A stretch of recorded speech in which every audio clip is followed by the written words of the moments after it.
बाबा जी की प्यारी सास संगत जी राधा स्वामी।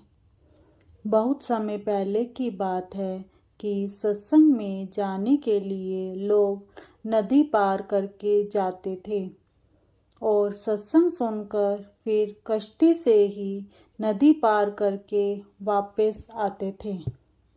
सभी नाविक अपने नाव को बहुत सजा सवार कर आते थे, अच्छा रंग करवाकर और फूलों से अपनी नाव को सजाकर आते थे कि शायद आज सतगुरु नाव में बैठ जाएं। वहीं एक गरीब किश्ती वाला था। उसकी नाव पुरानी थी और ज़्यादा सजी हुई भी नहीं थी, तो वह सोचता था कि सतगुरु तो उसकी नाव में नदी पार नहीं करेंगे, क्योंकि मेरी नाव पुरानी है और टूटी हुई भी है। जब सत्संग के बाद संगत और सतगुरु आते हैं तो सब कश्ती वाले उनके स्वागत में खड़े हो जाते हैं। सारी संगत तो नाव में बैठ गई। सतगुरु जी सबसे अंत में खड़ी हुई पुरानी कश्ती में पहुंच गए तो सारी संगत भी उनके पीछे उसी किश्ती में चढ़ गई। वह नाविक बड़ा हैरान हुआ और सतगुरु को देखने लग गया। उसने ऐसा नूरी स्वरूप पहले कभी नहीं देखा था। वह उनको देखता ही रह गया।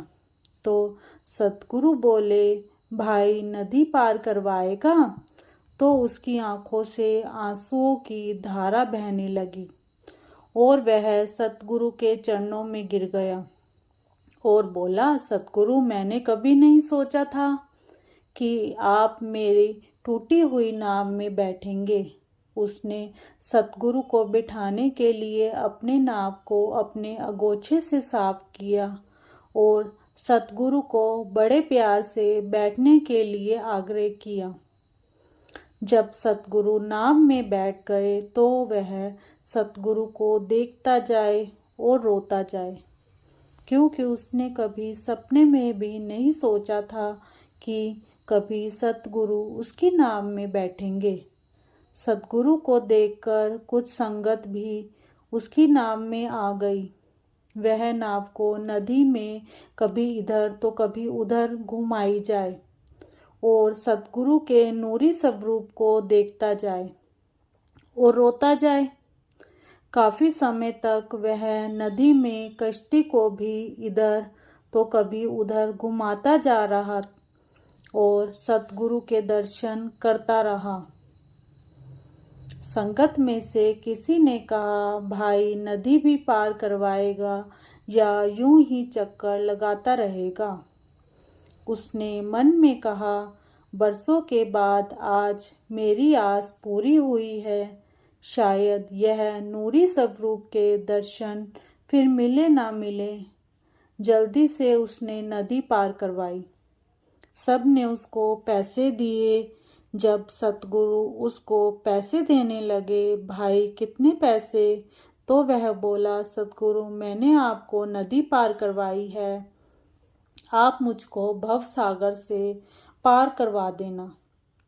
साध संगत जी, इससे यह पता चलता है कि सतगुरु हमारे मन में क्या चल रहा है सब जानते हैं। जैसे गरीब नाविक को दर्शन देकर उसकी मुराद पूरी की, ऐसे सतगुरु सबको दर्शन दे। पहले दरिया डेरे से लग कर बहती थी। एक दो बार नदी में कुछ हादसे भी हो गए थे। उन दिनों संगत ब्यास नदी के दूसरे किनारे से लंगर के लिए ईंधन काट कर लाती थी। दरिया के किनारे लंबा मोटा घास होता है, जिसे काटकर पूरे साल के लिए रख लिया जाता था। संगत सुबह नावों में दरिया पार कर के दूसरे किनारे पर जाती और घास काटकर नावों में भरकर शाम को लाती थी। हजूर खुद खड़े रहकर यह सेवा करवाते थे। कई बार घास लाते लाते रात के 11 बज जाते थे और कभी कभी पानी का बहाव, हवा के रुख और ज़्यादा वजन भर लेने से नावों को लाने में बड़ी तकलीफ होती थी। हजूर खुद रात को देर तक बैठे रहते थे। एक बार इसी तरह बहुत देर हो गई। एक सेवादार ने आकर अर्ज किया कि हजूर, दरिया में पानी का जोर था, नाव लाने में बहुत देर लग गई। दरिया की वजह से बहुत परेशानी होती है। इस पर हजूर ने फरमाया, चलो कोई बात नहीं, अगर बाबा जी की मौज हुई तो दरिया हट जाएगी और बारेती इस तरफ हो जाएगी। सतगुरु ने जब नदी को दूर जाने का इशारा किया तो इसके बाद दरिया का रुख धीरे धीरे बदल गया और दरिया डेरे से हटकर करीब 2 मील दूर चला गया। अब इसी किनारे से पूरी बालन आने लग गई। सतगुरु क्या नहीं कर सकते। उन्होंने ब्यास नदी को इशारा किया और नदी धीरे धीरे दूर चली गई और डेरा बढ़ता गया। ऐसे सतगुरु का बार बार शुक्र। एक महात्मा दुकान पर खड़ा वहां की चीजों को देख रहा था कि उसे एक ख्याल आया। अपने मन से बोला कि तेरी बहुत तारीफ सुनी है, अपनी करतूत तो दिखा। मन ने कहा, ठहरो दिखाता हूँ। वहां एक मनुष्य शहद बेच रहा था। उसने शहद से भरी उंगली को दीवार से पोंछ लिया। दीवार पर शहद लगने की देर थी कि उसकी खुशबू पाकर एक मक्खी उस पर आ बैठी और आंखें बंद करके शहद खाने लगी। अभी वह शहद खा ही रही थी कि एक छिपकली ने देख लिया कि यह तो मेरा शिकार है। उसने छलांग लगाई और झपटकर मक्खी को शहद समेत खा लिया।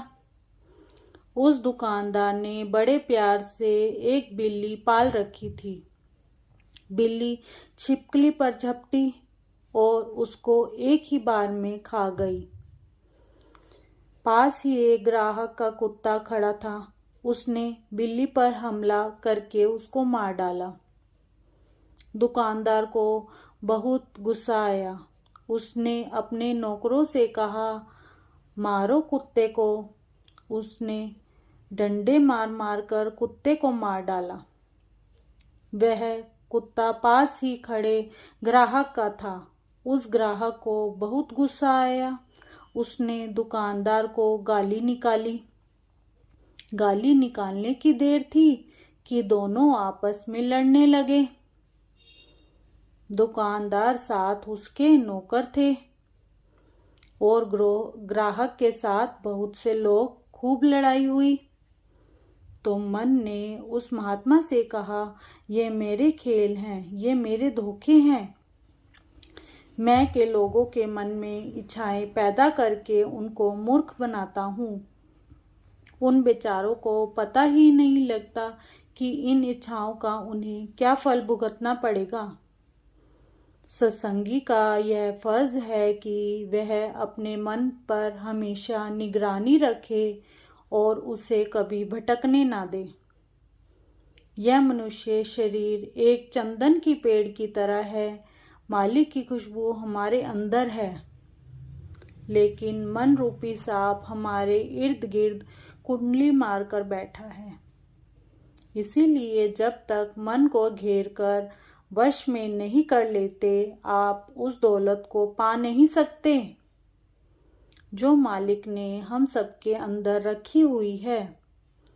एक बार सत्संग के दौरान एक आदमी ने खड़े होकर बड़े महाराज जी से विनती करते हुए अपनी किसी भूल की क्षमा मांगी। अपनी दीनता को दर्शाते हुए उसने अपने गले में जूतों की माला डाल रखी थी। बड़े महाराज जी ने उससे पूछा कि शरीर को सजा देने का क्या फायदा? अगर असली मुजरिम मन आज़ाद घूमता फिरे। अपनी बात को स्पष्ट करने के लिए आपने यह कहानी सुनाई। एक स्त्री ने एक बकरा और एक बंदर पाल रखा था और उन दोनों को उसने घर के पास बांधा हुआ था। एक दिन उसने बड़े प्रेम के साथ खाना बनाया और दही लेने के लिए बाजार चली गई। बंदर ने अपने हाथों से अपनी रस्सी खोलकर रोटियां खाकर बकरे की रस्सी भी खोल दी और अपने गले में उसी तरह अपनी रस्सी डाल ली। जब वह स्त्री वापस आई तो देखा कि खाना नहीं है और बकरा खुला फिर रहा है। लगी बकरे को मारने। कोई सज्जन यह सब देख रहा था। उसने कहा कि यह बकरा बेकसूर है, सारा कसूर उस बंदर का है। सो अपनी कामना पूरी करने के लिए यह मन रूपी बंदर सब कुछ कर लेता है। असली कसूर तो मन का होता है, लेकिन सजा बेचारे शरीर को भुगतनी पड़ती है।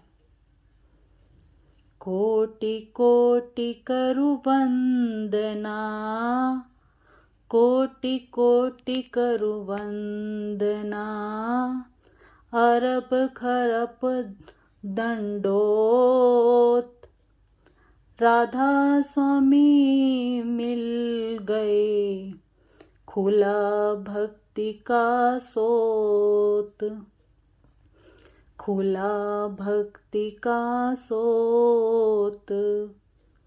राधा स्वामी गा कर जन्म सफल कर ले, राधा स्वामी गा कर जन्म सफल कर ले। यही नाम निज नाम है, मन अपने धर ले, मन अपने धर ले। राधा स्वामी।